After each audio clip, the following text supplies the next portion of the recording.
At this time, I'd like to introduce our valedictorian, Peyton Patrick.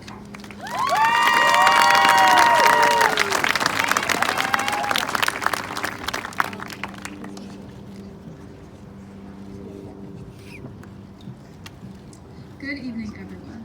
I'd first like to congratulate all of my peers and their families for finally making it to graduation. 6 years ago, when most of us started our journey through Gateway, this day seemed impossibly far away, but here we are. Secondly, I need to give some necessary and well-deserved thank yous. I want to thank my siblings, all of my grandparents, cousins, aunts, uncles, the rest of my family, and my friends for their ongoing support throughout my high school career.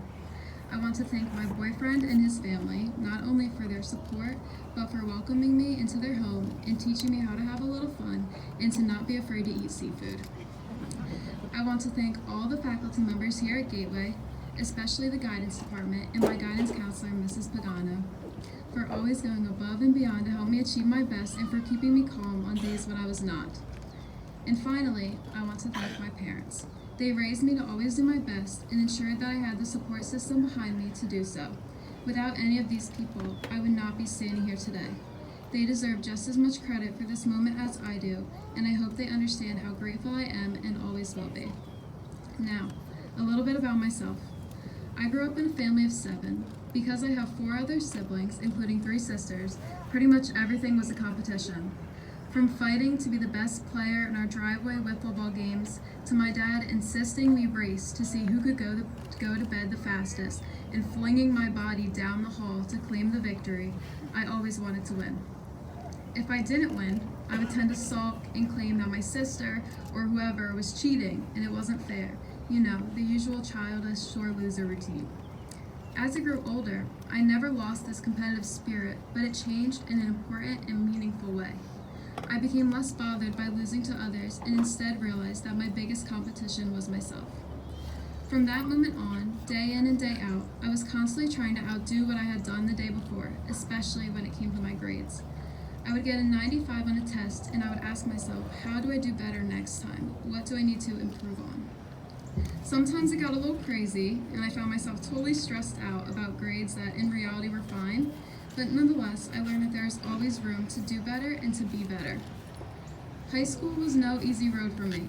Since I came to Gateway, I have had 4 concussions, most of which I sustained stupidly through being crazy competitive in sports, and these injuries caused a lot of problems in my personal life. I endured frequent migraines, my vision and vestibular system were damaged, and I had to undergo vision and motion therapy. I've tried more medications than I can count, been to multiple neurologists, and overall just went through some really difficult times. However, as hard as these things were for me, I ultimately think they made me stronger and pushed me that much more to do my best. I had to figure out new ways to study, learn to eat and drink different foods, and even sometimes take weird supplements my mom would give me to stop my head from pounding. It wasn't easy, but it taught me a lot about being responsible for myself and breaking down the barriers that were in front of me. In yet another way, I was my own biggest competition, and I knew that it was up to me to make sure I was healthy and that I was performing my absolute best in school. So this is how I urge my classmates to take their next steps as they go into college, trade school, straight to work, or whatever other path they plan on taking. High school was definitely a time where everything was figured out for us, where we were told exactly what to do in order to graduate and to succeed in the school. The next chapter in our lives will likely not be as clear-cut.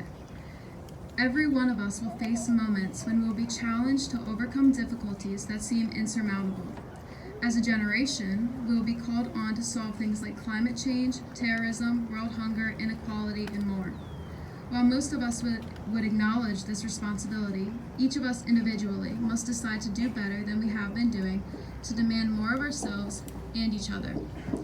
These problems may too seem too difficult to solve, but I have learned that when something seems too difficult to solve, that is when we must ask more of ourselves and of each other and perform just a little bit better than we would have the day before. I urge everyone to take the initiative and to truly become their own biggest competitor in wherever life takes them. Only then will we truly succeed. Congratulations again to the class of 2019 and good luck.